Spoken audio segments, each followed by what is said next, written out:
All right, good evening, everyone. This is Nate Vanderplaat, City Administrator here in Lennox. We'll get started here in a little bit. See some more folks that are trying to get on yet, so we're just going to give them a little bit of time here.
Folks, we'll get started in just a minute here. I just got a message. We've got a few folks that are trying to get on yet, but we'll get started here in a few minutes.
All right, folks, I think we are good to go here. If there's any more folks that are having trouble getting in, I'll just let them know we are recording this just so they can view it later and certainly ask questions as well. So thank you for joining us tonight. Tonight is the result of several months of work on behalf of the community and the utility system here in Lennox. My name is Nate Vanderplatz. I'm the city administrator here in Lennox.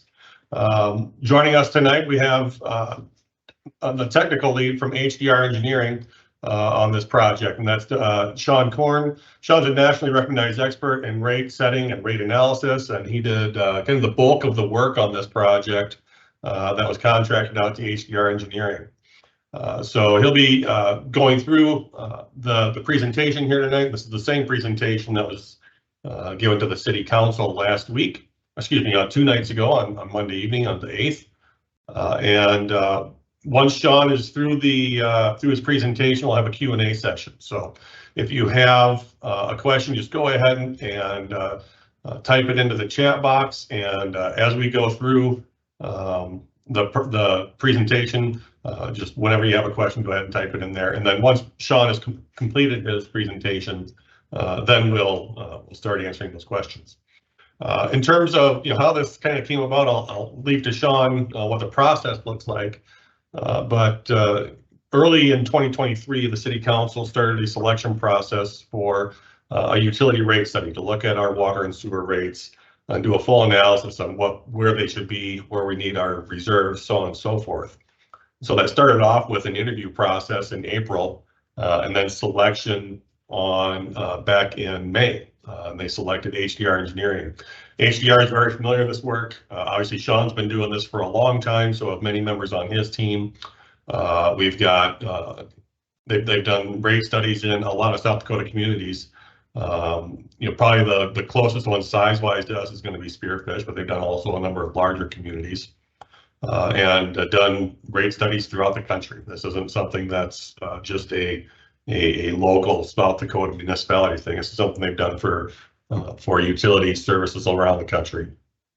So after the selection process, held our kickoff meeting, and ever since then we've met probably monthly for a couple of hours to go through the actual analysis, get information and data over to HDR, cross-check that data, make sure it's accurate, and then go through what the findings are. So what you're going to learn tonight is what we learned as a city council and city staff so far, and it's pretty much the same presentation as provided with the city council the other night.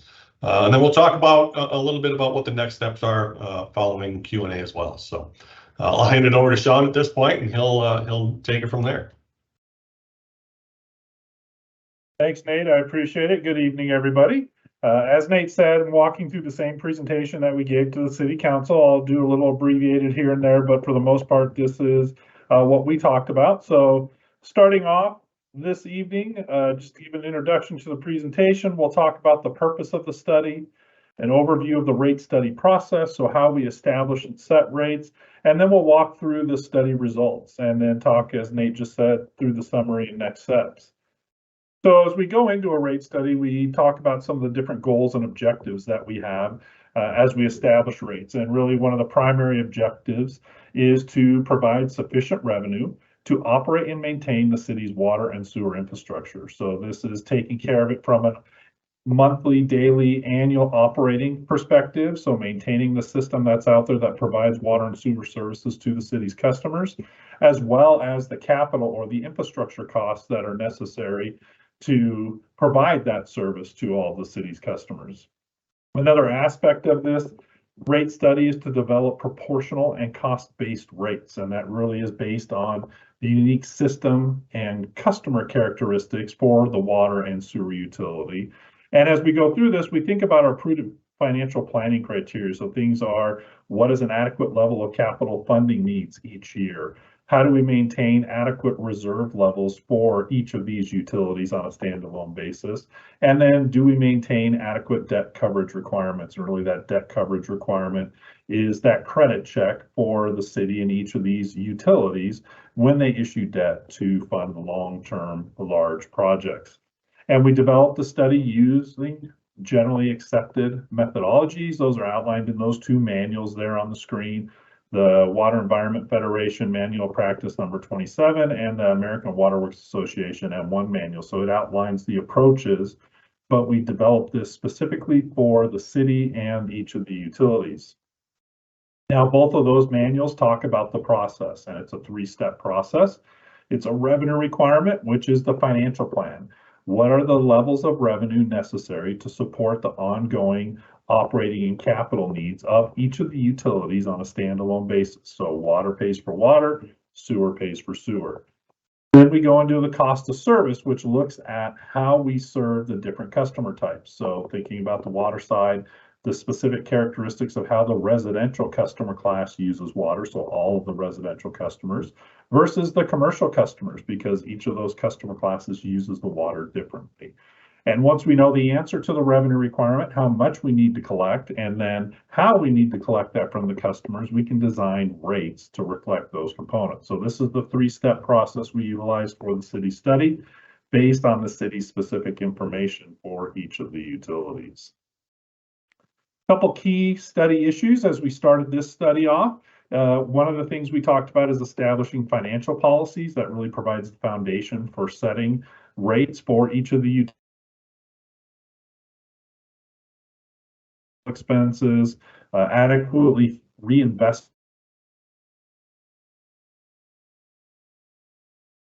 wear out, as the pumps wear out, how we fund those improvements, and then ultimately develop those proposed rates based on our overall costs and how each customer class places a demand on the system so that we have proportional rates. So starting off with the financial policies, really, why are these important? Well, one, it provides city management with clear direction. It provides consistent and logical financial and rate decisions, and it provides future council and staff with the roadmap of why the utilities rates were established the way they were. It also helps the city's customer understand the council and the city's philosophy. And if necessary, if outside borrowing is needed to fund capital improvements, it provides a strong message to that financial community when you go out to issue long-term debt.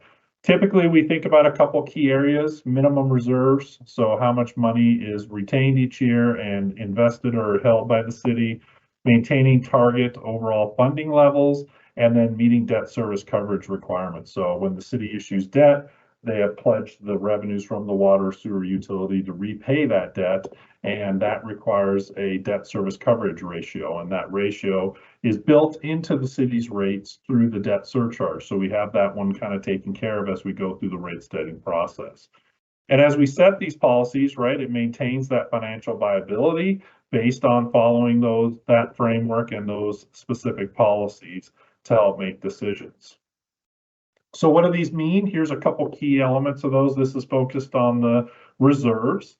So on the operating O&M reserve, we've targeted a minimum balance of 90 days or 25% of annual O&M expenses for each utility. So in 2024, that equates to $106,000 for the water utility and $113,000 for the sewer utility to be maintained at all times in case it is necessary to use. This is really the cash flow need. So if you look at general industry standards, these operating reserve minimums range from anywhere from 30 days to 365 days, where somebody would maybe hold a whole year of revenue on hand in case there were some challenges.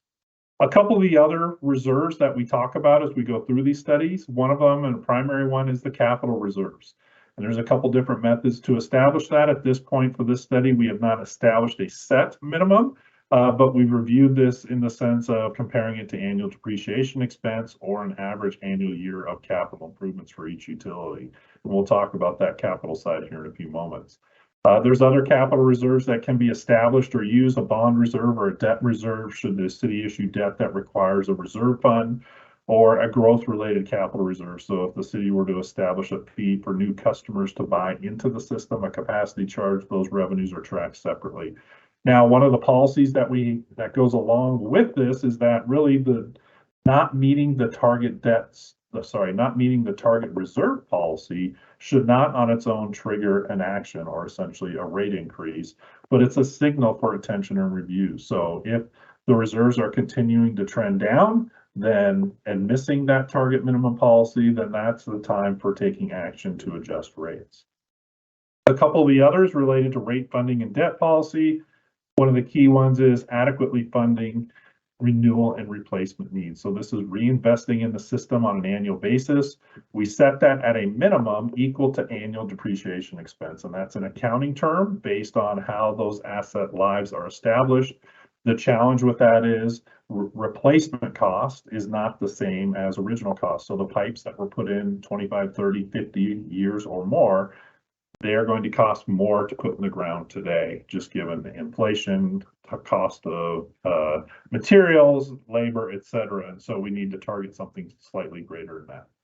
On the debt side, we just acknowledge that there are times when debt is important. It's a feasible funding source for the utilities to utilize as they go forward. So we've laid out some of the different policies for when that can be used, targeting the lowest cost option, obviously, and then maintaining our debt service coverage ratio. So for this study, we've come back and set a minimum coverage of 1.5. Legal minimum is generally somewhere around 1.1 to 1.25. For the debt surcharge, that's set at 1.1 times. So by default, we are meeting this when we look through the analysis, which is a good thing. We've also laid out policies of how to establish the revenue requirement, cost to serve, and rate design analyses, as well as miscellaneous fee analysis. So how the city updates the miscellaneous fees for the water and sewer utility, and then ultimately reviewing these and updating them as you go forward. When I talked to the city council Monday night, I talked about these are not set in stone, right? These can change as the city's priorities change to meet their overall goals and objectives. So getting into our revenue requirement, remember our revenue requirement is a comparison of revenues to expenses, both the operating and the capital expenses, and it ultimately determines the overall rate adjustment or the percentage adjustment that's needed to rates to adequately fund that. Again, we talk about our prudent financial planning criteria, so making sure we're maintaining reserve balances, adequately funding capital. And then we look at a long-term period. So in this case, we developed a financial plan for a 10-year period. The focus for rate setting, though, is obviously generally on a 2 to 5 year basis with the folks we work with. Some folks will adopt rates for 1 year, for 2 years, for 3 years, or up to 5 years generally at a single point in time. And so as we go through this, we want to make sure we're looking forward far enough to understand what those future rate implications could be from either increased O&M costs or even additional large capital improvements that need to be funded. Each utility, as I mentioned, is evaluated on a standalone basis. So water revenues, so the revenues received through water rates pay for water costs. Sewer rates fund sewer costs. So they're based on a standalone basis. There's no other transfer of funds from any other city funds. Really, as enterprise funds, the rates need to support the operating and capital expenses. And we use what's known as the cash basis. For any accountants out there that are listening to this, this is a little different. This is some terminology that the rate world stole. Ultimately, it looks at the cash needs, so the sum of our O&M expenses, our capital funding, and any taxes or transfers on an annual basis, and what are the revenues needed for each year to fund that. So as we go through the process, we go through and independently calculate the revenues. So we take a look at the number of customers, how much metered consumption there is for water, how we charge it based on the current rate structure, and then we develop that revenue profile. And that's important because it starts in the revenue requirement. Those characteristics are used to allocate and distribute costs and the cost of service. And then we use those units to calculate our revenues so that we make our revenues match our overall needs. On the expense side, we start with our 2023 and 2024 budget for each utility, and we project that out over the future years based on assumed inflationary factors. So in this case, for each utility, we're running right around 3.5% to 4% annual inflationary assumptions going out into the futures years. On the capital side, we're adequately funding our renewal and replacements based on the city's current capital plan. That Central Basin debt service funds some of our initial projects, and we'll show that. And then we have our annual target rate funding. So that reinvestment in the system for water ranges from 70,000 a year to 150,000, and on sewer 145 to 300,000. We are not assuming any additional long-term borrowing on the sewer side, but on the water side, we are looking at some additional debt in addition to the Central Basin 4 debt to fund that. Now, here's our capital improvement plan for the water system. Now, these are the projects specific to the water utility. So these are those unique projects that are being done only for the water utility. And we look at how we fund it. So when I talked about funding through rates, that's the yellow or the bottom part of each of the bars. So that 70,000 is in 2024. It increases to 150,000 by 2028. You'll see in 2023 and 2024, the purple. That is the Central Basin funding. So these are the water project portions of the Central Basin project. So we've got a bigger project. This is water share of that, and those are being funded through debt. So we'll also have a corresponding annual debt service payment that we need to fund through the rates. And then we also have the Lewis and Clark expansion. So those are capital improvement projects for additional water supply. That is in the blue or the middle bar. That is being funded through debt as well. And then we have some additional funding in the orange as we go out over time. The total for each year is there for each bar. So you can see it ranges anywhere from 192,000, the low in 2025, up to 535, almost 536,000 in 2028. So this is how we're looking at the funding of the water capital improvement projects. Now, the part of that capital plan that impacts our rates is the yellow bar, which was our rate funded capital, which is our green bar on this chart. Should have made that yellow, but that's our green bar here. And then our annual debt service, which is the red or the middle bar here on this chart. The gray on the bottom part of each bar for each year is our annual O&M expense. So that is increasing annual by about 3.5% to 4% per year based on inflation assumptions. The debt service increases each year based on that additional borrowing. We have the Central Basin debt coming on, as well as some existing debt, and then we add in the Lewis and Clark expansion debt and some additional funding to fund that. The solid black line that is increasing slightly, that is our current revenues. So if the city did not raise rates at all, you can see here as we get out past 2024 that our revenues are less than our expenses. And as we start out, we could pay, just picking randomly here in 2024, we could fund our O&M and our debt service, but we couldn't pay for any additional capital besides what we debt finance. You get out there to 2028, you can see we're funding our O&M, but we're not paying our debt service or our capital funding. And part of the challenge here is we need to have some reinvestment in the system as a financial policy or best management practice. And so we can't fund everything with debt. So very similar to our lives, in our personal lives, it's that balancing of what we're paying for on a pay-as-you-go basis versus what we're financing as part of that. The dashed line is the level of revenue and rates that need to be adjusted to adequately fund both our operating and capital needs for the water side. Same approach on the sewer side. So taking a look at what those capital projects are for each year, the tops of the bars, you can see here it ranges from 277,000 in 2025 to a high of 523,000 in 2024. Same funding approach. The blue is our rate funded capital. The red in 23 and 24 is our Central Basin funding. Again, just the sewer portion of that project. And then the yellow is using existing reserves that are on hand to fund capital projects. So in this case, on the sewer side, we had some funds available that could offset capital projects, and we've utilized those in those out years to fund those improvements into the future. So same chart here for the sewer side. We start with our O&M in the gray bar on the bottom. We add our net debt service to this, and then our rate funded capital in the green, and then any reserve funding in the blue. So you can see in 2023, we're able to put a little bit of reserves away, as well as a bit in 2024. And then based on the proposed revenue or rate adjustment, those are those reserves that are then used again in the outer years as well to fund those capital improvements on the prior slide.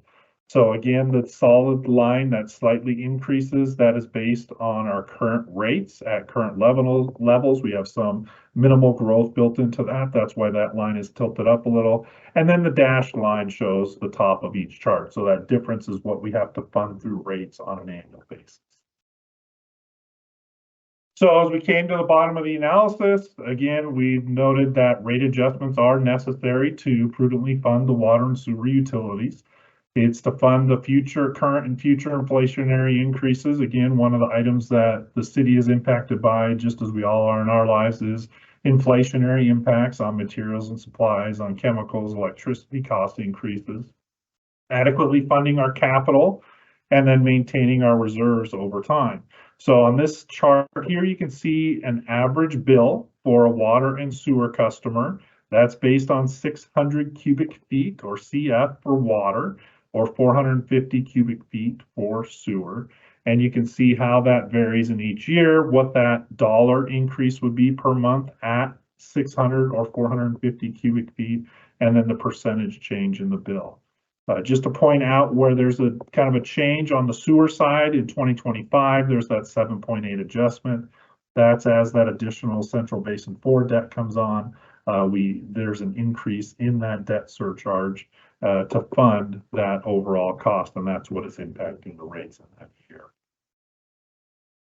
Going to our reserves, the dashed line is our operating target. Again, as I talked about earlier, we have not established a capital reserve, but you can see on the water side, we do have about $200,000 available above our operating reserve, but as you saw in our capital plan, our lowest year is greater than that 200,000. So maintaining that additional reserve is prudent in case there are funding challenges, matches for certain state revolving fund loans or other programs that the city may utilize to fund capital.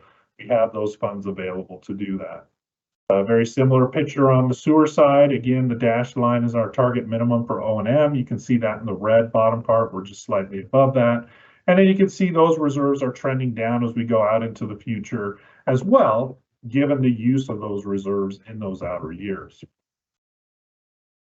So once we know the overall revenue needs, our operating and capital expenses, then we can go to our cost of service. Now, one of the challenges of a rate study is coming back and developing a cost of service, which is an approach to proportionally distribute the revenue requirement to each customer class of service for each utility. So that's looking at the residential, all residential customers as one group, commercial customers as one group, city/irrigation accounts as one group for water, as an example. And really, we do this because we don't track costs by specific customers. We don't have a separate system to serve residential customers versus commercial customers. We have water lines or sewer lines. And so we need a method to proportionally distribute those costs based on how each customer class utilizes the system. And so if you go back to those manuals I mentioned on the start of the study, it talks about these approaches being generally accepted as, quote, fair and equitable. You've heard me use the term proportional. By proportional, I mean each customer class is paying their share based on how they impact the system. And it ultimately tells us if there's subsidies, one class is paying too much or not enough, and develops unit costs, which we can then use for the development of rates. Now, when we think about the water cost of service study, when we look at how we distribute costs, it's based on how each customer class uses the system. And that's really based on annual average consumption. So the total amount of water that each customer class uses, residential versus commercial versus city/irrigation accounts, and the peak consumption. So one of the challenges in a water utility is building the system big enough to meet those summer peak days. So 4th of July weekend, when everybody's watering their lawn, to have a nice green lawn for the barbecue, we have to have a system big enough to support everybody watering their lawn. Now, that's not being used at times like today when we have a lot of snow on the ground and we're not watering outside. We just have our indoor use.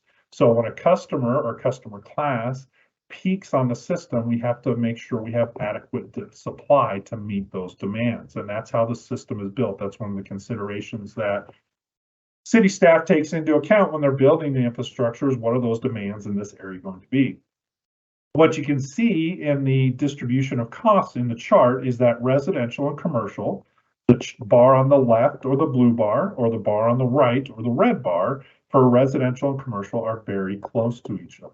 That means that our cost of service, distributed costs, roughly equal. Now they're going up a little bit, but roughly equal our current revenues from each class.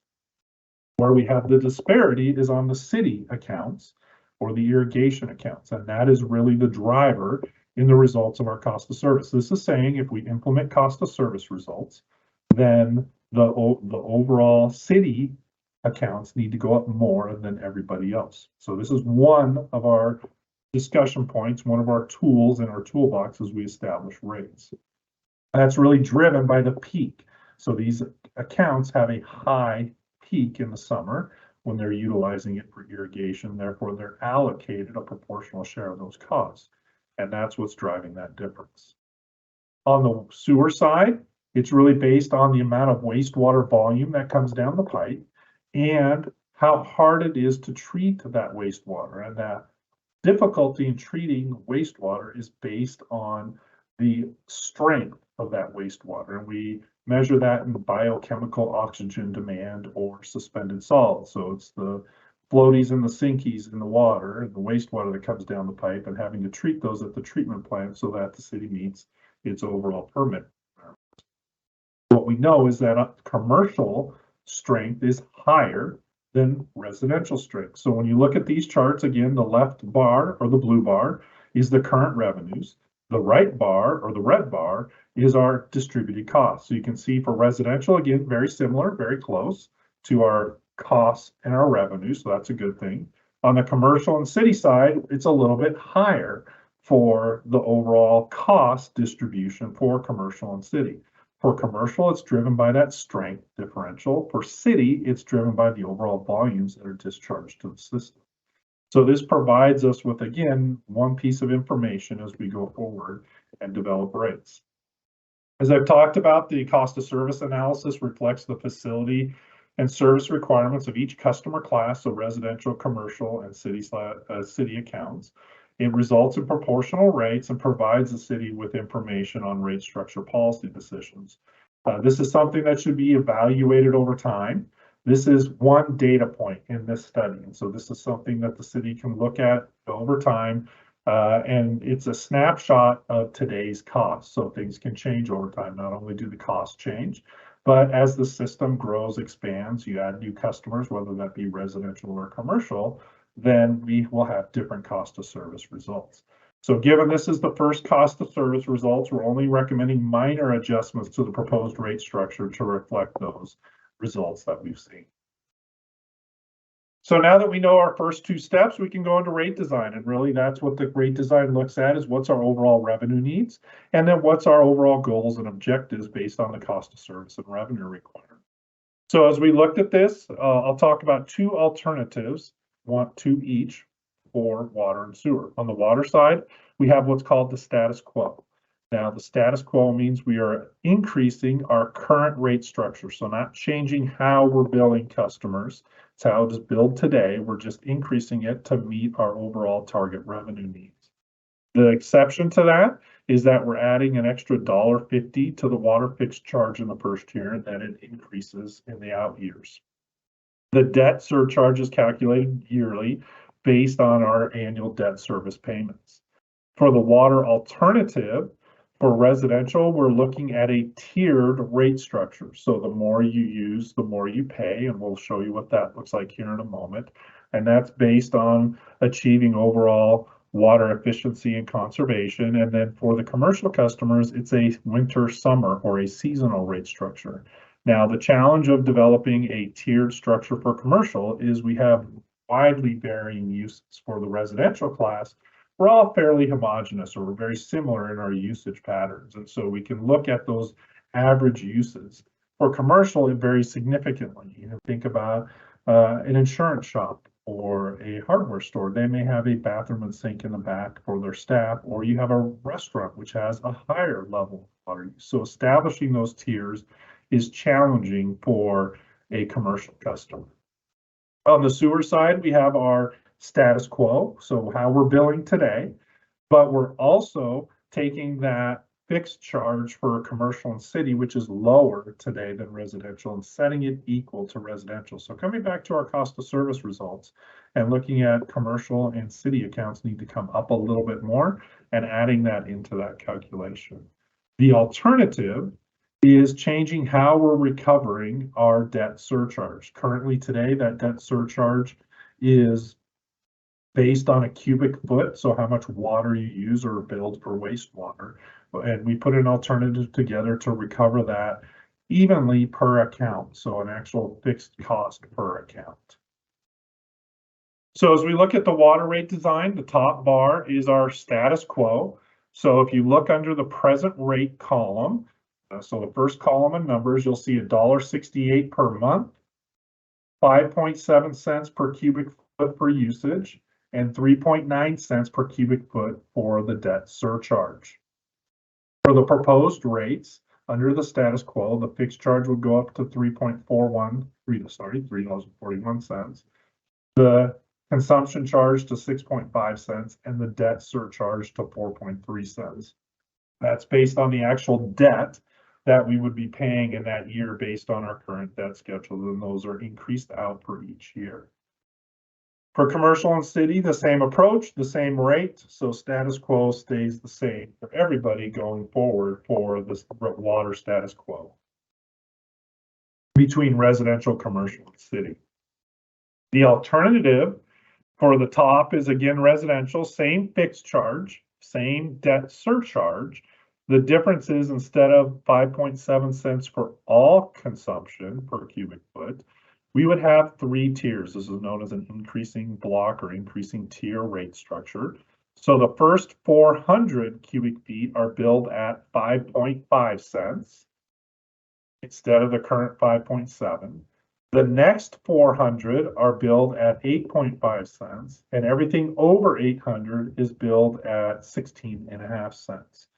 So again, provides that cost based on how much water folks use. So we went back through and looked at all the individual consumption data for each of the residential meters, and we were calculating where we would meet that use. And when we get up to 400 and up to 800 and over 800, that up to 800 captures the vast majority of our customer usage for all of our customers. Now, there are exceptions to that. We do have customers that on the residential side that use over 800, but the vast majority use less than that. So trying to establish that rate structure to reflect that. For the commercial and city rates, same fixed charge, same debt surcharge, but instead of the 5.7 cents per cubic foot, we would charge 6.5 cents in the winter, which would be November to February, and 7.5 cents in the summer. So again, providing that summer irrigation, outdoor use, higher cost for peak demand to reflect their overall. Now here's a comparison of what those bills would look like under the present rate, which is the red or left bar, the status quo, which is the purple or middle bar, and the alternative, which is the right bar or the blue bar. And so going across, we have 0 cubic feet. So it's just the fixed charge goes from $1.68 to $3.41. We go up to 550 right in the middle there. Present rate is $54.62. The status quo is $62.83, and the alternative is 62. And then you can see as you get over that 800 in the far right-hand side with the last 2 usage, you can see a much higher bill as folks go over that 800, that second tier, and into that upper tier. How does this compare to some of the other agencies? We're going through, this is just something we provide, something I know that folks are always interested in. We're going through and confirming some of these rates. We heard back from a few folks, so this is slightly different than what the City Council saw Monday night. But you can see here, fairly comparable to many. Some are not as high, some are about the same level or higher. And a lot of this depends on how folks are working through funding their system, right? Where are they at in the maintenance of their infrastructure? How are they improving or expanding? And that really drives water rates. But again, gives you an idea of what the rates are, or I shouldn't say rates, the bills in other agencies. On the sewer side, this is the status quo. So we have the base for residential and the surcharge. So today, 37.31 and 7.7 cents per cubic foot. That would increase to 39.55, and that's 7.7 cents, the same in 24. And then when the Central Basin 4 kicks in, you see that going up to 8.8 cents. For commercial and city, it's the same rate. Right now, you'll see their base charge is 34.23. As I mentioned, from the cost of service side, we're increasing that to be the same base charge as residential. So the 39.55 and so on in each of the out years, and then the same debt surcharge, and then a use charge over 500 is 4.7 cents. So that just increases each year. That alternative for sewer, same approach. The difference is in the debt surcharge. So instead of charging per cubic foot, we would charge per account. So that 7.7 cents equates to $35.17 per month. So for residential, this becomes essentially a flat rate. You would add the 39 and the 35, and then the same flat rate for commercial and city, plus their usage charge. So just something to take a look at as we talk through this with city staff and the council. Really the goal here was looking at stabilizing revenue a little bit more. And this is one option that we talked about with the council to go through that. And then you can see how that impacts bills, right? So the red bar, the left bar is the present rates. The gray bar in the middle is our status quo with our adjustments. And the blue bar is our alternative where we have a flat rate for the debt surcharge plus the monthly fixed charge. And so you can see the impact on customers for a typical single family. The lower users would have a higher impact under the alternative approach and a lower impact, a high level of consumption that is billed through sewer as we went through that. At the same time, we compared to very similar, again, or the same agencies on the sewer side. Again, very similar results here, a little bit higher than the average, but again, others are up there with Harrisburg. As point of reference, Harrisburg has undertaken a large wastewater project. Some of these other agencies may be as well in the future, and some of these are going through or thinking about rate studies as well to look at their costs. And so again, just a snapshot and a point of time of how you would compare a typical residential bill as part of that. So as we went through this process and discussing it with City Council, thinking back to the rate designs, City Council, while not making any decisions, commented that they did like the tiered rate structure for the water alternative. Then they liked the status quo for the sewer. They did not like the flat debt surcharge component. And so that was the alternative for water and the status quo for the sewer side of things. And so we're working with Nate and his staff to finalize our analysis. We're putting together a written report. We're taking, getting some final little dotting our I's, crossing our T's, and then we'll be bringing back our final study, which won't change much from this information here in the near future for the council to consider. With that, Nate, I'll turn it back over to you if you want to have any final comments before we go into the Q&A. Thank you, Sean. Again, folks, this is not quite the end of this work. You'll see here there are a number of next steps here that are involved in the process that Sean and his team will go back and incorporate the direction they got from the city council this week. And then we're going to study those results and then HDR will issue a draft report and eventually present the final findings and recommendations. And that's where the decision point comes for the city council. If there are to be changes, what should those changes be? Whether it's to our capital improvement plan or to rates or to both. Maybe we need to take another look at where our reserve levels are and where we are comfortable with them being. Those are all things that have to happen yet. And so until all that's wrapped up, again, you'll note there are no changes to your 2024 utility rates at this time. But that's really only because we don't have those final recommendations. And once we do, I would expect at least some changes there. The really good news is that we can fund a lot of our capital improvement projects with rates and not necessarily with surcharges. And we, on top of that, keeping those usage rates or those usage surcharges in place and going to a tiered system helps limit the negative impact for our average and below average users for the majority of our customers. That was important to us. We went through this several times and talked about, if rates have to increase, we want the impact of that increase to be limited for our average user and make sure that the burden